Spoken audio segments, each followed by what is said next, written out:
출애굽기 28장 1절에서 14절.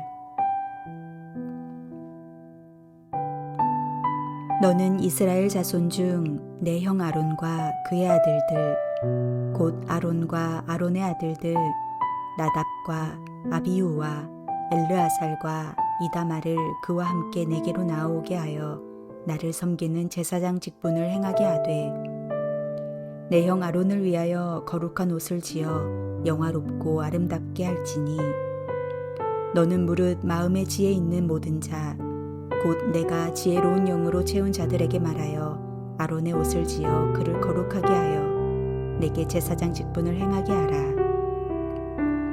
그들이 지을 옷은 이러하니 곧 흉패와 에봇과 겉옷과 반포속옷과 관과 띠라.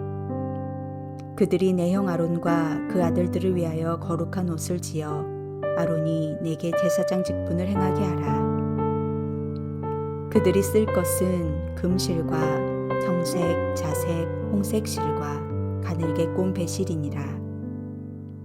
그들이 금실과 청색, 자색, 홍색 실과 가늘게 꼰 배실로 정교하게 짜서 에봇을 짓되 그것에 어깨바지 둘을 달아 그 두 끝을 이어지게 하고 에봇 위에 매는 띠는 에봇 짜는 법으로 금실과 청색, 자색, 홍색 실과 가늘게 꼰 배실로 에봇에 정교하게 붙여 짤지며 호마노 2개를 가져다가 그 위에 이스라엘 아들들의 이름을 새기되 그들의 나이대로 6 이름을 한 보석에 나머지 6 이름은 다른 보석에 새기라. 보석을 새기는 자가 도장에 새김같이 너는 이스라엘 아들들의 이름을 그 2 보석에 새겨 금태에 물리고 그 2 보석을 에봇의 2 어깨바지에 붙여 이스라엘 아들들의 기념 보석을 삼되 아론이 여호와 앞에서 그들의 이름을 그 2 어깨에 메어서 기념이 되게 할지며 너는 금으로 태를 만들고 순금으로 노끈처럼 2 사슬을 닦고 그 따은 사슬을 그 태에 달지니라.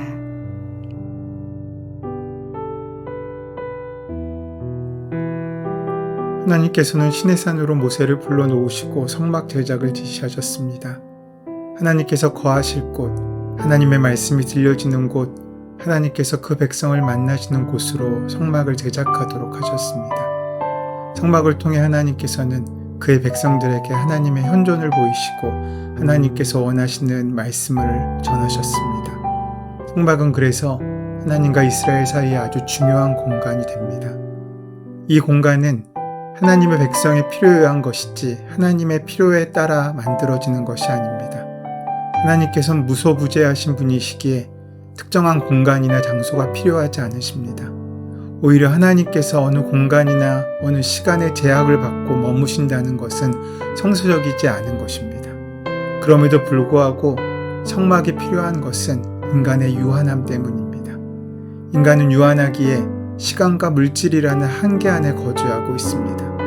그렇기 때문에 하나님을 이해함에 있어서 물질적인 수단을 의존하려는 태도가 강합니다. 무한하신 하나님께서 유한하신 인간을 만나시기 위하여 인간의 유한함 속으로 들어오시는 사건이 바로 성막 가운데 이루어진 것이고 신약에 와서는 성육신의 사건을 통해서 우리에게 허락되는 은혜입니다. 보아져야 하고 만져져야 하고 체험해봐야 하는 것이 우리의 한계입니다. 마치 도마가 부활하신 예수님을 인정하는데 보고 만지는 체험 과정을 요구했던 것과 마찬가지입니다. 그래서 인간의 이러한 물질적 한계를 이해하신 하나님께서는 성막을 구별하여 우리에게 허락하신 것입니다.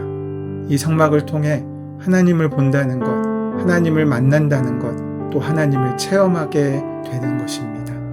그리고 이제 하나님께서는 이스라엘 백성과 하나님과의 관계 맺음에 있어 거룩하고 영화로움을 유지시키시기 위하여 그 직분을 담당하는 제사장의 구별을 요구하십니다. 사실 이스라엘 백성 전체가 거룩한 백성이고 제사장 나라가 되는 것을 하나님께서는 뜻하시고 원하십니다. 거룩한 백성이란 말과 제사장 나라라는 말은 거룩한 백성됨이요 제사장 나라는 사명입니다. 제사장 나라의 중요한 사명이 이 세상이 다 하나님의 것이라는 하나님의 말씀을 이루어가는 것입니다. 시내산에서 성소의 식양에 대해 말씀하신 하나님께서는 이제 성소에서 제사를 통해 하나님을 섬길 자로 아론과 그 아들들을 세우시고 그들의 입을 옷에 관한 양식을 명령하십니다. 이것은 하나님과 이스라엘 사이에 모세가 아닌 다른 중재자를 세우신다는 것을 의미하는데, 하나님이 이렇게 하신 것은 이스라엘 백성을 직접 상대하실 수 없었기 때문입니다. 제사장으로 구별된 아론과 그 아들들은 신앙 공동체인 이스라엘 민족의 새로운 구심점을 이루게 되었습니다. 성막 건설에 대한 지침을 주신 후 하나님께서는 제사장으로 섬길 사람들을 세우라고 명령하십니다. 아론과 그의 아들 나답과 아비후와 엘르아살과 이다말이 선택되었습니다. 이어 제사장들이 입을 옷에 관한 상세한 지침을 주십니다.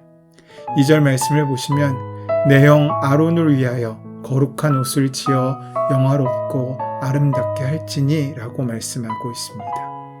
아론이 거룩한 옷을 입고 영화롭고 아름답게 되는 것입니다. 마치 조각목이 정금에 쌓여 성막으로 바뀌듯이 연약한 우리들이 그리스도의 보혈의 공로로 힘입어 하나님의 자녀된 삶을 회복하고 성령의 기름 부으심으로 거룩한 삶을 유지할 수 있는 것처럼, 이스라엘 백성들이 하나님의 거룩한 예복을 입고 주님께 나아갈 때 하나님 나라의 백성이 되는 것처럼 이제 아론에게 거룩한 옷을 허락하시고 그 옷을 입고 거룩하게 구별된 삶을 살기 원하시는 것입니다. 성막을 만들고 그 안에 제사장을 세우시고 그들의 복장을 구별하시는 것은 하나님과 이스라엘 백성과의 관계성 속에서 거룩하고 영화로운 관계를 맺고 싶어 하시는 하나님의 마음이 표현되고 있는 것입니다.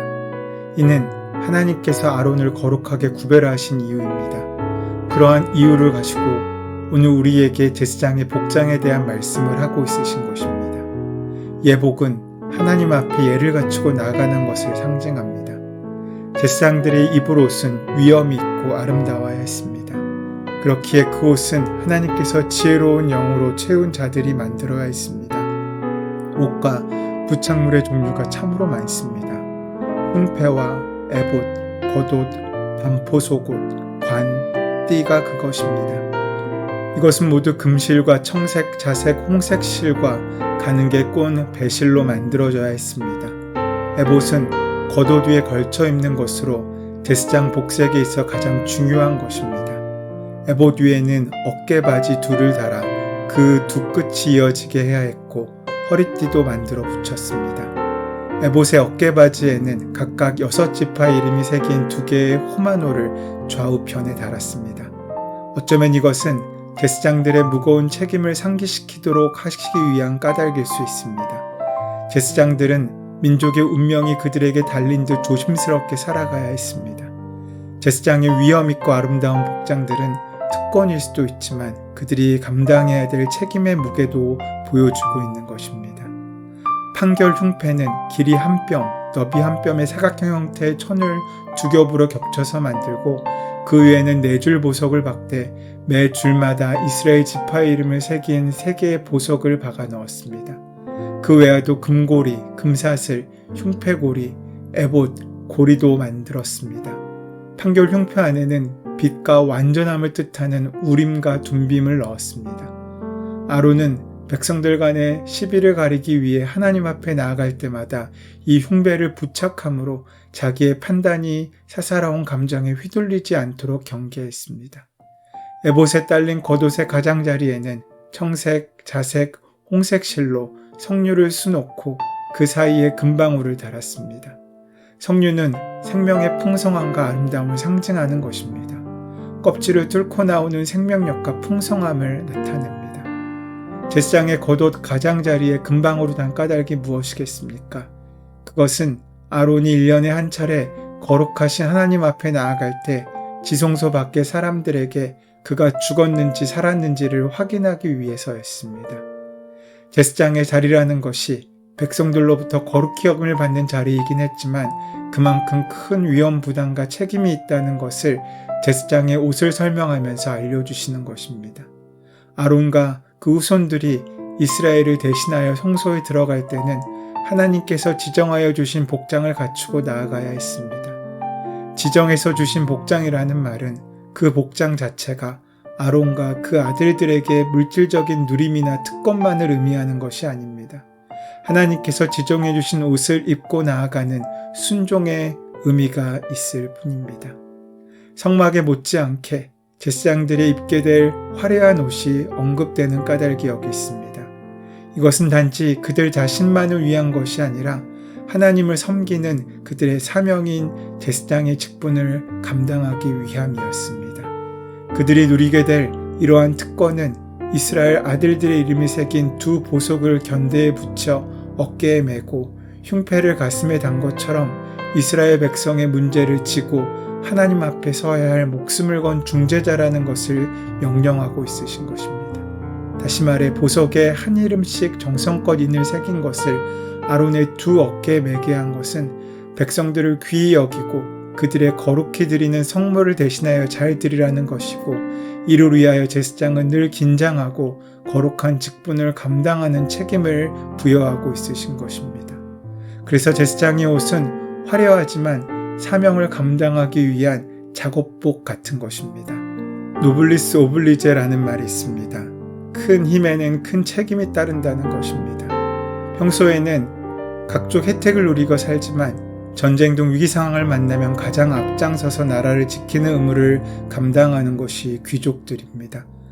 우리는 부와 명예를 누리는 부분까지 귀족적인데 의무를 감당하는 성에 가서는 전혀 귀족적이지 못할 때가 많습니다. 하나님께서 오늘 우리에게 허락된 그 삶을 살게 되기 원하십니다. 옷은 그 사람의 신분을 드러내고 그 사람이 나가는 곳이 어디인지를 드러내주는 것입니다. 오늘 우리가 나가야 할 곳이 하나님의 존전임을, 하나님 앞임을 기억하고 함께 거룩한 삶을 지키기 위하여 애쓰고 노력하는 복된 하루가 되시기를 소원하고 축원합니다. 은혜의 주님, 우리를 주님의 산 제물이 되게 하여 주시옵고 거룩한 제사장으로서의 삶을 허락하신 그 은혜에 합당한 복된 삶을, 또 순종의 삶을 살 수 있도록 인도하시고 역사하여 주시옵소서. 우리 주 예수 그리스도의 이름으로 기도드립니다. 아멘. 오늘 허락하신 말씀을 함께 깊이 묵상하심으로 오늘 나에게 주시는 말씀으로 만나시기 바랍니다. 우리 삶의 모든 문제와 간구를 하나님께 온전히 맡기시며 함께 기도하는 시간 가지도록 하겠습니다. 함께 기도합니다.